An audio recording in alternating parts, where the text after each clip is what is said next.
قرباقه و کلتکل است که میگیره میخره. آخه دختر توجیک که از او گرفتن ده یک مسلمان توجیک بگیرش خوب نیست. از اوی که اسنگی میگیره میبرش مثلا که فحشاش میکنه، از او ده مسلمان ما بگیرش خوب نیست. اگر ترا بپرسن که کجاشید بگوی همینجا، میرن میکشنش، قتلش میکنن. اگر بگوی ندیدم نمیدونم، دروغ میشه. بعد میگه چیکار کن؟ مثلا چیا کن؟ یک قدم بزن سو. بعد بگو که از وقتی که من دارم میجم یکم کس نگذاشته. یم نفری را که رسول اکرم گفت در بین جنت با یک قصر ما کفیل میشم، زمین میشم، اون نفری که تاکید زنه. این دیگر رو بسیار دیگر که شرحش میتن، این معنی را نداره که زنه که دویم دروغ بگوی. نه، این هم دروغ است. فقط در حالتی که آدمی که مثلا که دو زن داره و که خداوند غیرت شده 3 تا داره، غیرت شده 4 تا داره، خداوند غیرت شندودگی است. اینا هم مثل یک مجاهدی در راه خدا هستن. امروز الحمدلله از مسئله زن خودی همین دولت تاجیکستان ما خیلی بوی است که قریب 10 سال پیش 15 سال پیش در حالت خطیبی ستیستیک دیده بودیم که 40 و 60 40% مرده، یعنی 60% زن.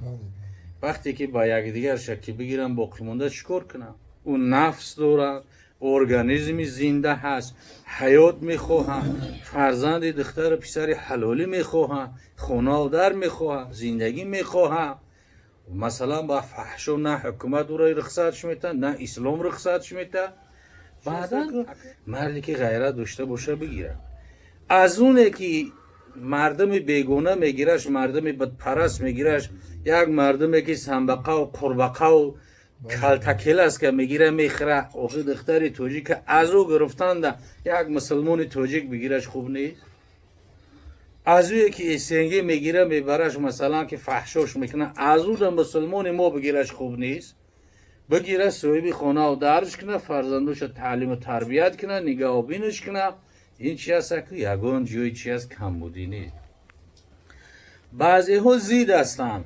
باور کنین اگر در خانه های کمتری 2 تا خانه های درک داریم، 2 تا 3 تا دخترای کلانسال دارن یا که مثلا دخترای بیوه دارن، همون بیچاره دوغی هستن که یک کس بیا بگیرش، نکاش کنه بگیرش، زندگی علاهیده بردن بگیره. خب انا که رخصت همین است که اگر چند تا باشه هر کدومش در پیش خودش تعریف کنه، اگر همین شریعت رخصت میده. مثال پیشیش میگه که ای اگه همین دارم ندارم، اگه همین دنیا ده همین تی تمام دیگه، اگه دیگه همین تی دیگه، اگه ای خداوند این نعمتی که تو هستی مرا داده هیچ کار نداده است. ای چقدر ما بنده خوشبختم که خداوند تو مرا دادگیه واسش میکنم. با همین گپورا در دیگریشم برای بگاگه رخصت های اجازت های. این مثلا برای صلح آوردن. دیگر حالتی هست که میگه دروغ مصلحت آمیز به از راست فتنه انگیز. حضرت شیخ سعدی میره یک مثال که یک نفر پادشاه امر کرد از بالای تخت که برای این قتلش کنید. چی جنایتی کرده بوده؟ خیلی که قتلش میکنن دیگه که راه نیست. بعد امو باری پایان دیگه حقارت سر کرد پادشاه را، دیگه خودش و زنش و فرزنده و اولادوش همه گفته برده سانش. بعد وزیر میگه یکی از وزیر نیک محضر داشت. بعد پرسید که چی میگه او؟ بعد گفت پادشاه عالم گفت در حق شما دعای به خیر کردیست است، خداوند عمرش دراز کنه، عدلش پایدار کنه. همین تا گپای خوب گفت پادشاه هم غفاری داشته. بعد گفت که بخشیدمش، گفت خلاصش کنین. کی وزیر دیگر در اونجا نشسته بود، وزیر نخوب. بعد گفت که ما باید در پیش پادشاه راست بگیم. و راست اگر راست که بگم میکشه شوره. گفت راست شه بگیم که پادشاه را حقارت کرد. بعد پادشاه میگه از این سخن میگه روی در هم کشید و گفت دروغی مصلحت آمیز به از راست فتنه انگیز. ایو راسته که خبر یک کس میاری که فلانی تر همی خیل دشنام حقارت داد، ایو ده دروغ که فلانی در حقیقت دعای خیر کرد. این دروغ از او ده بهتره. انا همین 3 حالت در رخصت ہے. دیگر هیچ حالت امکانیت نداره شریعت رخصت نمیده به دروغ گفتن.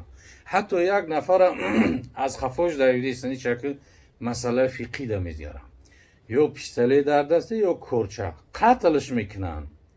یک کسا یک خفوش در مسلمانم دویدو در یک جا پینهان شید.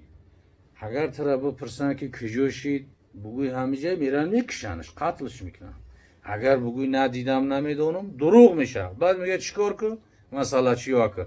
یک قدم بزنو سو، بعد بگو که از وقتی که من دارم میجم یکم کس نگذاشته. این دروغ نیست. یک قدم سو میزنی میگو از وقتی که من در همیشه یکم کس نگذاشته. در حقیقت یک قدم رو سگیره یکم کس نگذاشته. خب این همین حالتی هست که هنه شریعت رخصت دادگه.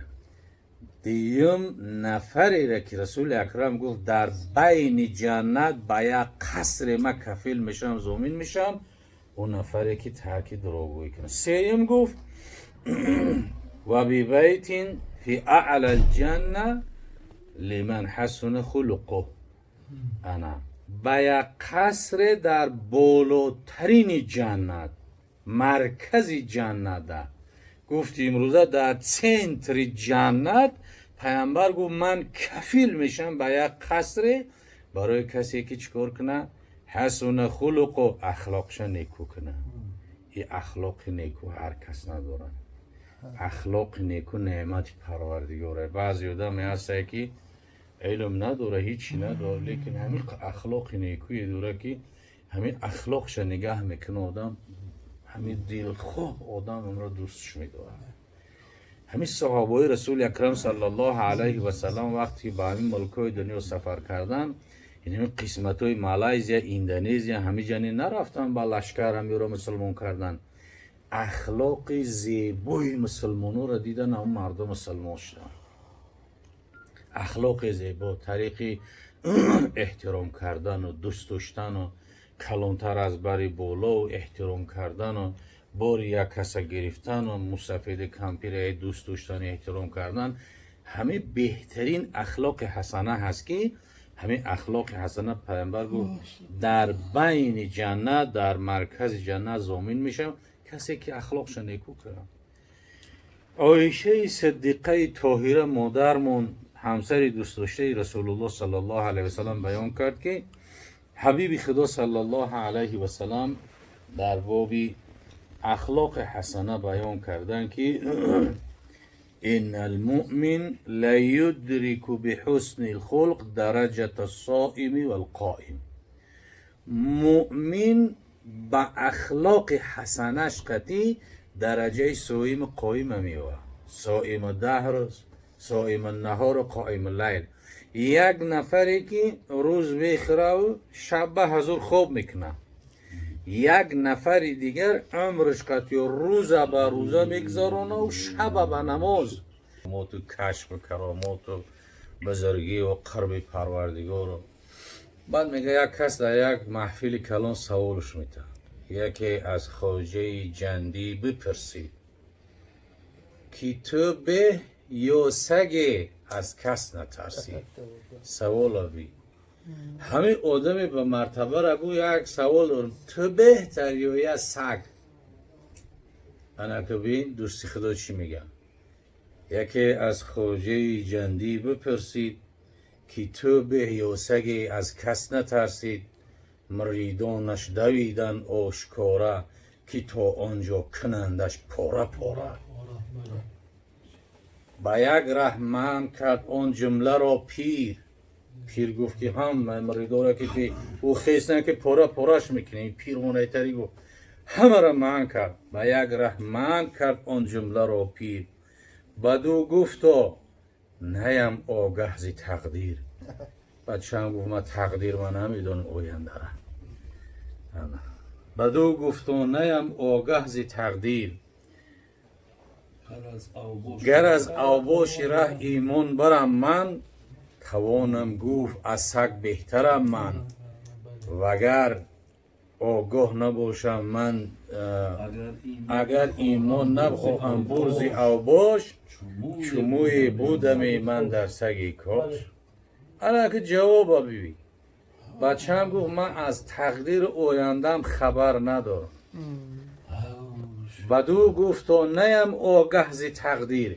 جوابا چون توانم داد در حال از تقدیر ما آگاهی و خبر ندارم جوابی را چه خیل بتم همه خمه دونم که اگر از اوباشی را از شیطان لعین گفت من ایمان به سلامت ببرم اگر میگم که از سگ بهترم لیکن اگر ایمان نبرم از دنیا و به ایمان گذشتشم گفت کاش که من یک پشم تنه سگ میشیدم شموی بودم من در سگ کاش انا که اخلاق حسنه را ببین صبر تحمل ببین ایمان ببین اسلام ببین اگر یک تا آدمی امروزه را بگن که تو خوبی و سگ چی میگم چوینه که در سرت میده میده میکنن هیچ گپ میگه تو میگوی دوستی خدا را ببین که گفت تقدیر نمیدونم بچم اگر ایمان برم میگم ای سگ در من بهترم